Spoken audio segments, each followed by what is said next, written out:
Bonjour ou rebonjour. Les vacances ont commencé pour beaucoup d'entre vous, tant mieux, mais les nuages continuent de planer dans le ciel de ce début juillet. Il ne s'agit pas de pluie ou de beau temps, mais de la météo sociale. Le mois de juillet de tous les dangers a commencé pour beaucoup d'entreprises et de salariés qui travaillent dans les grands groupes, mais aussi dans les petites entreprises, et qui vont savoir dans les jours ou dans les semaines qui viennent quel va être leur avenir, si leur emploi sera maintenu ou supprimé. PSA, Air France, Doux, Sanofi, SFR, des noms bien connus et qui font aujourd'hui la une de l'actualité sociale, synonyme de plans sociaux qui concernent des milliers d'emplois. 80 000 emplois sur la sellette, ça c'est le dernier des comptes de la CGT. Xavier Bertrand, merci d'être avec nous sur le plateau de 12-13 dimanche. L'emploi, vous connaissez, vous avez été ministre du Travail pendant 5 ans. On va parler aussi avec vous de l'UMP et de son avenir. L'UMP un peu en crise aussi quand même, hein. On va parler de ça.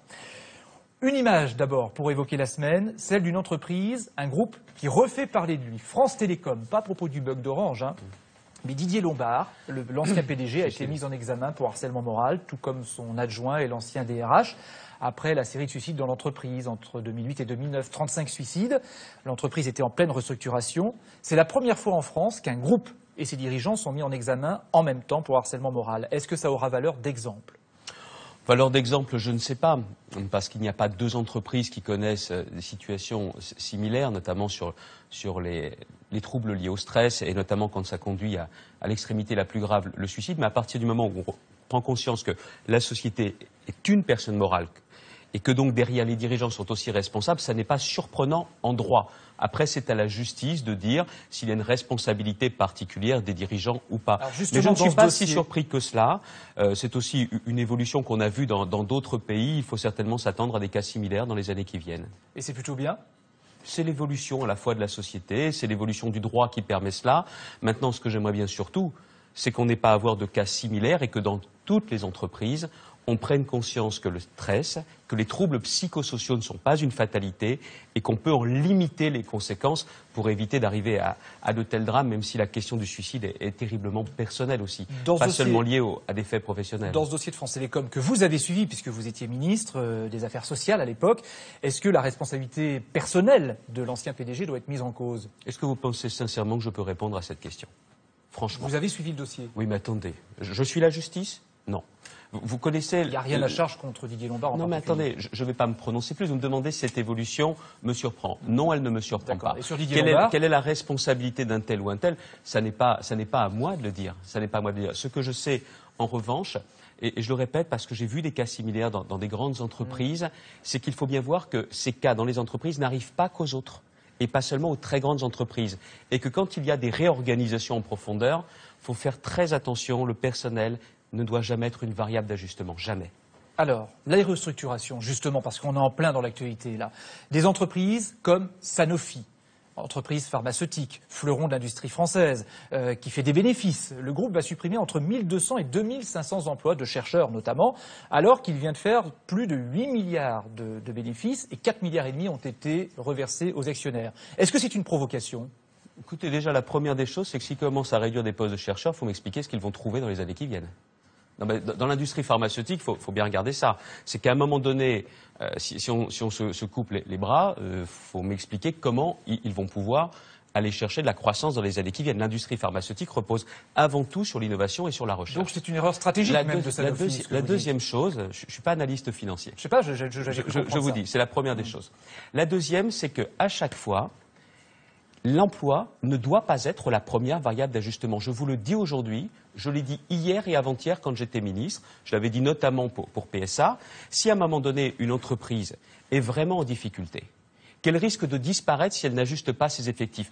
Les uns et les autres peuvent le comprendre, mais pas de n'importe quelle façon et en évitant de donner le sentiment parfois qu'il y a de la provocation. Et c'est le cas là ou pas ? Attendez, je connais pas. Je suis pas je suis un homme politique. Pour éviter je suis un homme politique qui là, vous répond de façon cohérente par rapport à ce que j'ai toujours dit sur le fond du dossier. Je pense que l'emploi avant les actionnaires, ça a du sens. Oui, voilà.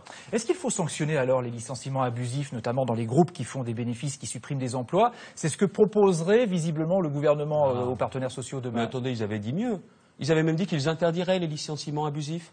Ils avaient même dit qu'ils interdiraient les licenciements boursiers. Ça ne tient pas une seconde dans la réalité. Parce qu'à partir de quoi on le définit ?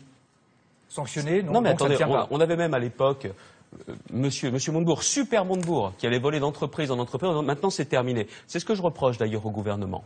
C'est d'avoir été élu pour M. Hollande sur une fable. Tout allait changer au lendemain des élections. Il n'y aurait plus la crise qu'ils avaient niée. Il n'y aurait plus de licenciements. Il n'y aurait pas de plans sociaux. La réalité des choses, elle est bien plus complexe, bien différente. Et ce qui me pose problème, c'est que quand on ment comme ça aux Français, il y en a de nombreux qui après ne font plus du tout confiance, pas seulement au gouvernement, mais aux politiques. C'est ça que je le reproche. Il ne faut pas raconter n'importe quoi pour se faire élire, parce que le réveil le lendemain est particulièrement douloureux. Avouez quand même que ces plans sociaux qui arrivent comme ça, en série, après les élections, c'est troublant. Non mais attendez, vous voulez dire quoi? C'est troublant, tout arrive en même temps. Attendez, vous me posez la question. Vous voulez Après dire les quoi? élections, c'est étonnant, non? Ça fait combien d'années qu'il y a la crise? Mais tout arrive en même temps. Non, mais attendez. Là, tous les ans, d'accord. les téléspectateurs qui nous regardent doivent se dire faire un rappel pourquoi ça arrive tout en même temps. Et Continental, ça arrive aujourd'hui, c'est arrivé voilà quelques mois. Photowatt, c'est d'aujourd'hui, c'est arrivé voilà aussi quelques mois. Il n'y a pas des dossiers, notamment le Jabi, ça arrive aujourd'hui? Non, c'était voilà quelques mois. Quand vous avez une crise sans précédent, en France comme ailleurs, il y a régulièrement, hélas, des plans sociaux. Vous voulez dire quoi? Qu'on les a cachés sous le tapis? Et le Jabi... Non, pas forcément les politiques, mais les chefs d'entreprise ou les Alors, on va jusqu'au bout et on va tordre le cou à cette idée. Tout le monde disait que la gauche, elle arrive au pouvoir. Tous les sondages étaient concordants. C'est vrai. Premier élément. Deuxièmement, tout le monde disait, mais avec la gauche, on verra ce qu'on verra, il n'y aura plus de plans sociaux. Deuxième élément. Et si c'était le cas, vous croyez vraiment qu'un patron aurait mis ses plans sociaux au congélateur en attendant que la gauche, qu'elle arrive au pouvoir, aille lui mettre des bâtons dans les roues? Pensez bien que s'il en avait eu avant, il les aurait sortis avant. L'État doit-il intervenir pour sauver certaines entreprises? Je pense à PSA notamment, puisque la question a été posée, PSA qui pourrait supprimer entre 8 000 et 10 000 emplois. Dans une entreprise comme PSA et dans le secteur de l'automobile, est-ce que l'État doit intervenir? Il l'a fait au cœur de la crise. S'il n'y avait pas eu l'action voulue par Nicolas Sarkozy, très franchement, PSA et Renault, je ne sais pas si aujourd'hui... Vous pensez notamment à la prime à la casse? La prime à la casse, le soutien à toute la filière, à une époque où, rappelez-vous, il n'y a plus aucune voiture qui se vendait, et là, c'était l'industrie en elle-même automobile qui risquait de disparaître ou alors de passer sous pavillon étranger. Heureusement qu'on est intervenu. Il faut de nouvelles aides. S'il le faut, je préfère qu'il y ait des interventions publiques de façon à pouvoir permettre de s'en sauver. Est-ce que nos voitures sont bonnes ou mauvaises? Elles sont bonnes. Est-ce que parfois on a besoin d'un soutien momentané? Je le pense aussi sincèrement. Ça vaut la peine parce qu'il n'y a pas que l'industrie automobile. Il n'y a pas que PSA et Renault. Il y a tous les sous-traitants qui sont derrière. Ça fait partie des industries stratégiques sur lesquelles il faut, je pense, plutôt intervenir, notamment pour favoriser l'achat et la consommation, plutôt que de laisser filer les choses et de faire croire qu'on va intervenir. La France a les moyens d'intervenir? Vous croyez derrière que ce n'est pas de l'emploi? Vous croyez derrière que ce n'est pas de la consommation? Non, mais quand on dit qu'il n'y a plus d'argent dans les caisses, que le déficit se creuse, est-ce qu'on a encore les moyens d'intervenir? Si vous le faites de façon intelligente, oui. Je peux insister sur ce point? Oui, bien sûr. Parce qu'il est important. Il n'y a plus d'argent dans les caisses, pourquoi? Parce qu'il y a 20 milliards d'euros de dépenses nouvelles qui ont été décidées par le gouvernement, par M. Hollande, au lendemain de l'élection. 20 milliards d'euros. Et qu'en face de ces 20 milliards d'euros, on a décidé de retirer, par exemple, de punir les salariés en leur retirant le bénéfice des heures supplémentaires. 4,5 millions d'euros. 4 milliards et demi d'euros, 4 milliards et demi, qui vont dans la consommation et qui va dans l'emploi.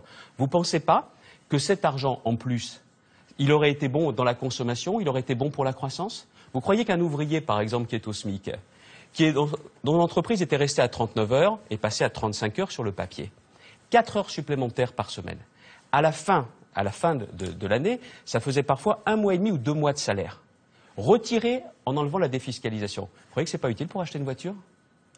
Et ça va manquer cruellement à l'économie, à la croissance et à la consommation. Voilà, on a parlé de la crise économique, on va en parler évidemment dans les semaines et les mois qui viennent encore. On va parler maintenant de la situation à l'UMP. On peut parler de crise aussi, peut-être 2 mois après l'élection de François Hollande. Même pas. On va voir. Ouais. Après l'élection de François Hollande et la défaite de Nicolas Sarkozy, hier, l'UMP a réuni ses cadres à Paris. Vous y étiez pour préparer le congrès de novembre, notamment. Pas facile. Et vous allez voir les impressions recueillies à la sortie.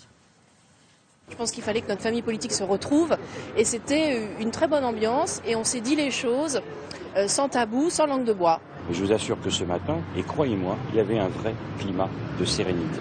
Non, ils sont dans un état d'esprit constructif, ils savent, ils ont déjà vécu des défaites, ce sont des militants, ce sont des personnels, des cadres engagés. Donc Xavier Bertrand ne change rien, tout va bien à l'UMP. C'est pas ce qui a été dit. Ah non, j'étais à cette réunion, c'est pas du tout ça. Qu'est-ce qui s'est dit, tiens, puisque c'était à huis clos? Ce qui s'est dit, c'est les raisons notamment de la défaite et aussi maintenant quelle ligne il faut savoir adopter. Quelle opposition par rapport au Parti socialiste?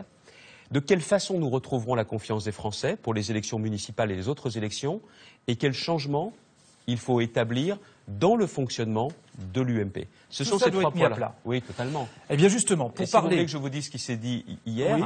Pour beaucoup de nos militants, de nos adhérents, ils disent on a fait aux élections législatives un score moins bon que celui de Nicolas Sarkozy à l'élection présidentielle. Il faut aussi en tirer les conséquences. C'est-à-dire ? Ça veut dire que nous avons besoin de montrer que les valeurs que Nicolas Sarkozy a portées dans l'élection présidentielle, elles sont toujours d'actualité. Le travail, le mérite, la responsabilité, l'autorité. Et que c'est à partir de ces valeurs-là que nous devons établir un nouveau projet pour la France pour les années qui viennent. L'avenir de l'UMP, dans l'opposition maintenant, nous allons en parler avec Françoise Fressoz, éditorialiste au Monde, que nous accueillons ce midi.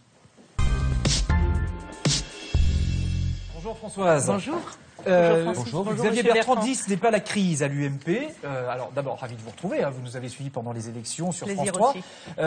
Mais quand même, c'est l'échec à l'UMP, dont certains disent qu'elle est KO. C'est l'échec et surtout ce qui me frappe, c'est quelle nervosité à l'UMP. La droite a en principe 4 ans. 4 ans pour se reconstruire, pour faire le bilan des années Sarkozy, pour choisir un candidat. Il y aura sans doute une primaire en 2016.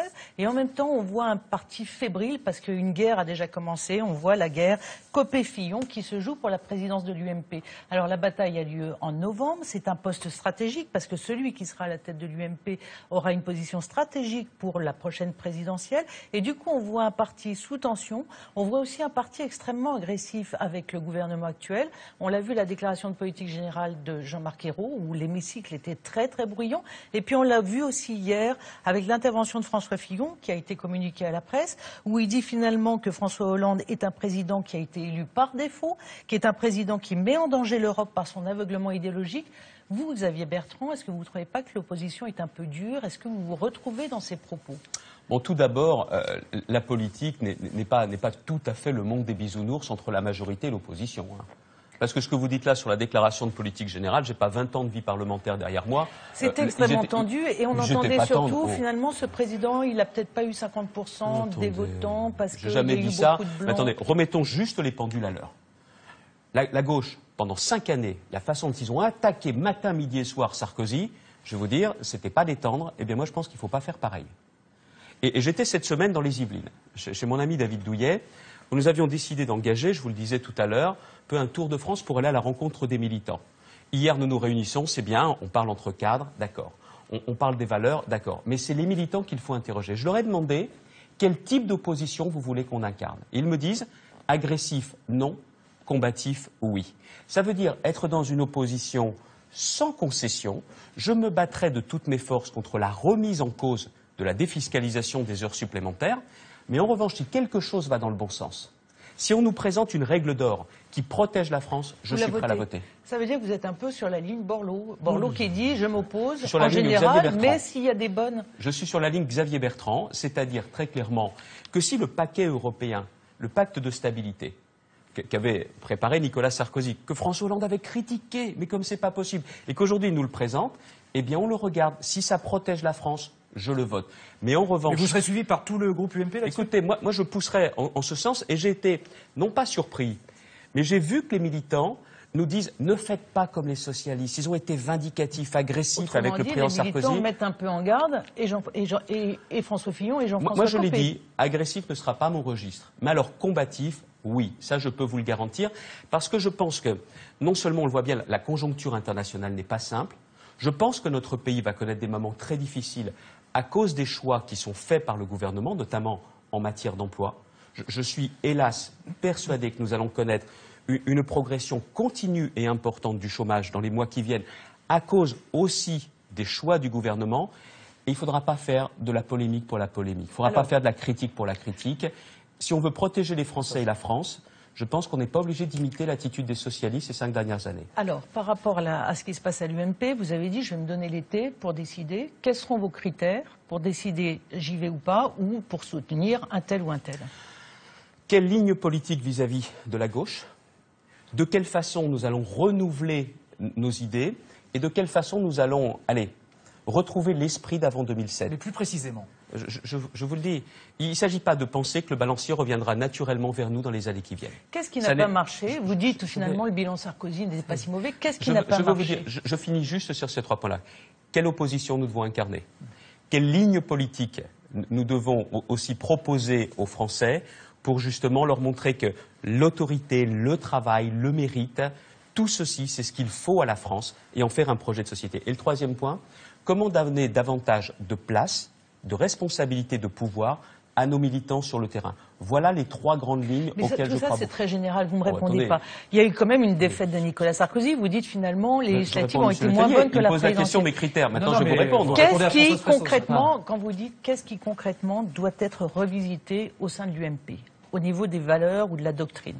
Je pense surtout que c'est parce que nous n'avons pas réussi à convaincre nos concitoyens. Ces valeurs, je ne veux pas les échanger contre celles des autres, moi. J'ai fait ma campagne des législatives dans une circonscription très populaire, le Saint-Quentinois, avec un contexte pas possible où la gauche a utilisé tous les moyens pour essayer de me battre. Et j'ai été élu même de peu. Pourquoi? Parce que j'ai repris d'une certaine façon l'esprit de 2007. J'ai parlé à cette France qui travaille, à cette France qui veut travailler, ou à cette France qui ne travaille plus parce qu'elle n'en a pas les moyens, soit parce qu'elle est trop âgée, soit parce qu'elle est handicapée.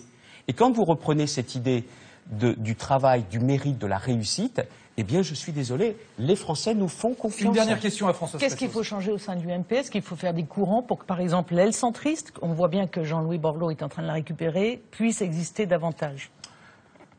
Les courants, c'est une réalité. Les courants, oui, mais il y a aussi un certain nombre de conditions. C'est-à-dire qu'il ne faut pas ressembler non plus au courant du Parti socialiste avec des votes à tous les étages. Qu'il y ait l'expression des sensibilités, c'est une réalité, c'est un besoin, d'accord. Mais ce que je pense qu'il nous faut vraiment retrouver, allez, c'est l'esprit du P de populaire. C'est-à-dire de parler à cette France populaire, des ouvriers, des classes moyennes et des entrepreneurs, à cette France qui veut aussi réussir et à celle qui a besoin d'une grande solidarité. Si on parle à cette France populaire, nous regagnerons les élections. Vous dites il ne faut pas faire comme les socialistes. Est-ce qu'il faut cependant organiser des primaires comme l'ont fait les socialistes pour l'UMP? Évidemment. De la même façon? Évidemment, des primaires ouvertes en 2016, ce sera un rendez-vous démocratique important.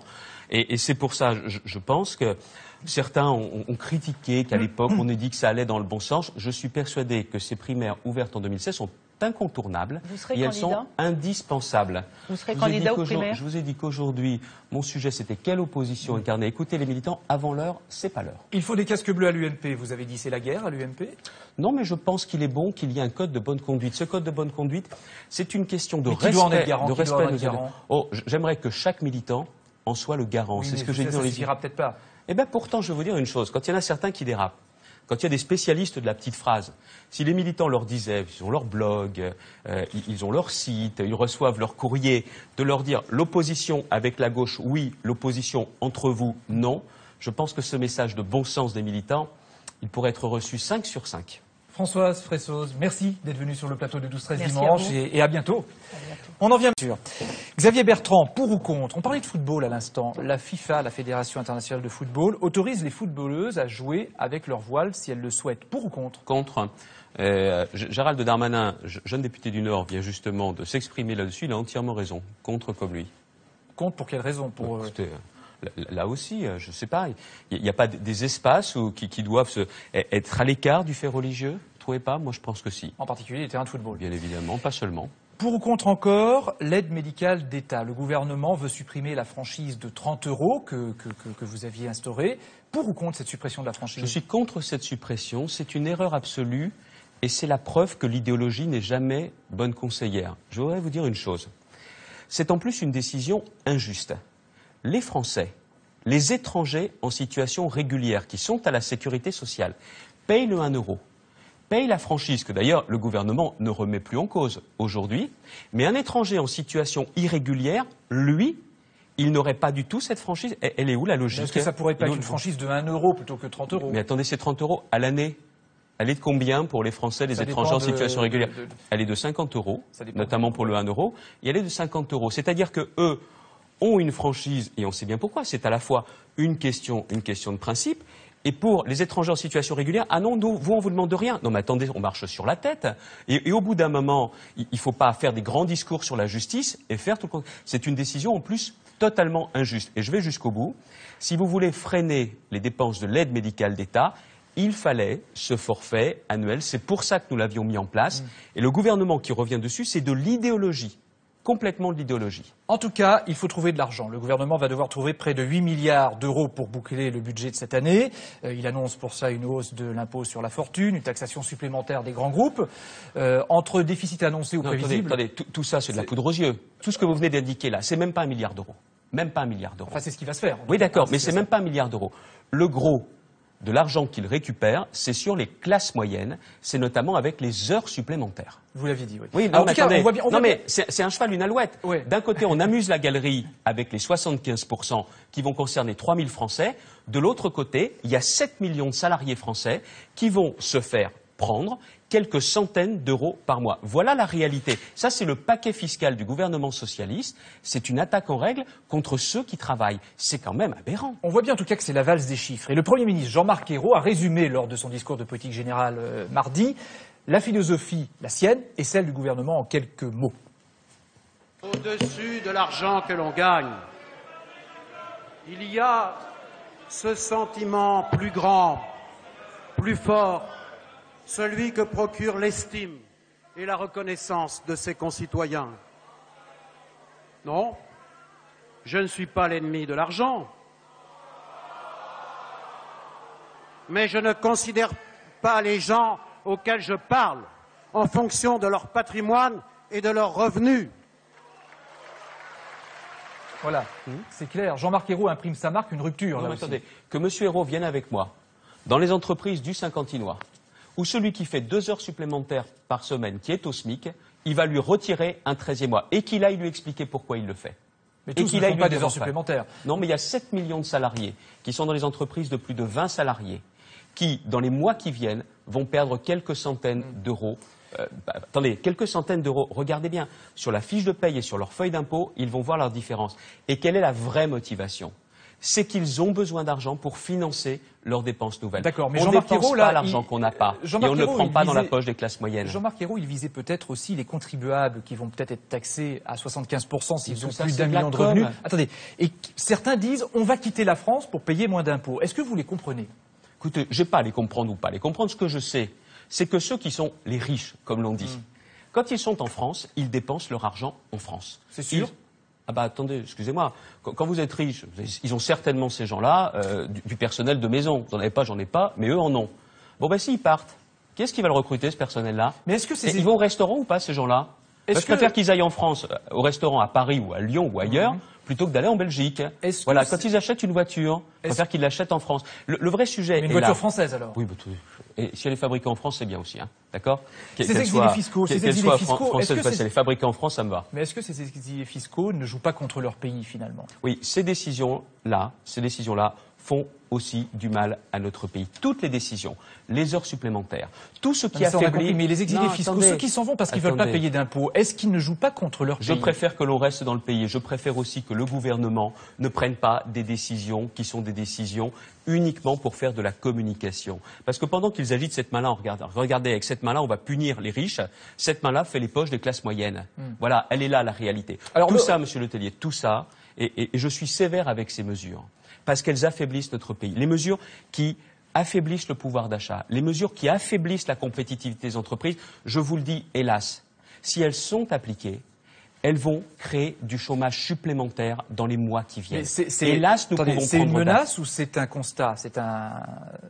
Ce que vous dites là, quand vous dites ça, la menace est avérée. Si ces mesures-là sont appliquées, si on augmente le coût du travail en revenant sur la TVA anti-délocalisation, on fait le contraire de ce qu'il faut faire. Si vous décidez de prendre dans le pouvoir d'achat des Français, ils ne vont pas consommer, c'est pas bon pour l'activité, ça va créer du chômage en plus, hélas. Voilà pourquoi je lance cet appel, il ne faut pas que de telles mesures soient appliquées. Mais à côté de ça, il y a eu le bouclier fiscal, qui a été le boulet un petit peu du quinquennat de Nicolas Sarkozy, il l'a payé, y compris dans les urnes apparemment. Aujourd'hui, est-ce qu'il n'est pas temps pour l'UMPE de changer de logiciel et de dire, finalement, on a fait des erreurs, nous aussi, notamment avec le bouclier fiscal ? Mais attendez, moi j'ai toujours parlé, très clairement, à cette France populaire. Et quand je dis populaire, ce sont les ouvriers, pas seulement les ouvriers. Je ne change pas ma logique. Je pense que la droite et le centre doivent avoir la confiance de cette France populaire et des classes Oui, moyennes. mais Attendez, ce que je viens de vous dire, je vais aller jusqu'au bout. Ah d'accord, vous répondez à la question. Si je dois convaincre, oui, j'aime bien répondre aux questions. J'aime bien. Si je dois continuer à convaincre autour de moi au sein de ma famille politique, ça sera mon combat dans les mois et dans les années qui viennent. Parce que je pense que c'est ça la clé. Il ne faut pas décourager Votre cette combat, France ce qui sera travaille. de faire le bilan sans détour du quinquennat Nicolas Sarkozy. Oui, mais je l'ai déjà dit aussi sur votre antenne, évidemment. On a connu plusieurs échecs de suite, des échecs importants aux élections majeures. On ne peut pas faire comme si rien ne s'était passé. Et le bouclier fiscal, l'impression d'être le parti des riches, vous l'avez payé? Ah, le fait que les socialistes aient réussi à faire de la com à l'époque en disant « Regardez, ceux-là, ce sont ceux qui représentent et qui défendent les riches. Je suis désolé, quand on voit là où je suis élu à Saint-Quentin, oui, ça ne m'a pas fait plaisir. Et oui, j'ai le sentiment qu'on est tombé dans ce piège de communication, alors que ça n'est en rien la réalité. C'est Nicolas Sarkozy, c'est son gouvernement, c'est sa majorité qui a augmenté de 25% l'allocation adulte handicapé. C'est les plus riches, ceux-là? Quand on a augmenté le minimum vieillesse, c'est les plus riches? Certainement pas. Nous allons terminer, Xavier Bertrand, en évoquant les perquisitions menées cette semaine par le juge Gentil, chargé de l'affaire Bettencourt, dans les bureaux de Nicolas Sarkozy, à son domicile, dans le 16e arrondissement de Paris, dans son ancien cabinet d'avocat. Le mandat de Nicolas Sarkozy est à peine fini. La justice reprend ses droits. Vous ne craignez pas un risque de feuilleton à rebondissement qui pourrait nuire à l'UMP, là aussi? Attendez, feuilleton à rebondissement qui serait le fait de qui? De la justice, probablement. C'est vous qui l'avez dit. Non, je sais pas. D'accord, c'est vous qui l'avez dit. Maintenant, Nicolas Sarkozy lui-même, par le biais de son avocat, avait dit « Mon agenda, il est à disposition. » Chez qui? Chez un huissier. Il avait même donné les coordonnées. Bon, le juge a perquisitionné au domicile de Nicolas Sarkozy alors qu'il était parti en vacances. C'est son droit. Mais l'huissier, dont il avait les coordonnées, avait exactement l'agenda. D'ailleurs, je crois que c'est ce que le juge a fait à la fin de la journée. Vous ne craignez pas vraiment, en un mot, que ça ternisse le travail de reconstruction de l'UMP? Écoutez, Nicolas Sarkozy, sur ce sujet, a toujours dit les choses. Il n'y a rien à cacher. La justice fait son travail. Ne confondons pas. Xavier Bertrand, merci en tout cas d'avoir accepté notre invitation dans le 12-13 dimanche, le dernier de la saison, avec l'équipe du magazine et toutes celles qui nous ont permis tous les dimanches de vous présenter ce rendez-vous. Je vous remercie vraiment pour votre fidélité. Et d'ailleurs, le 12-13 dimanche revient dès la rentrée, le 2 septembre, une rentrée qui s'annonce d'ores et déjà riche, pas seulement à l'UMP, partout ailleurs. Merci encore, bon après-midi.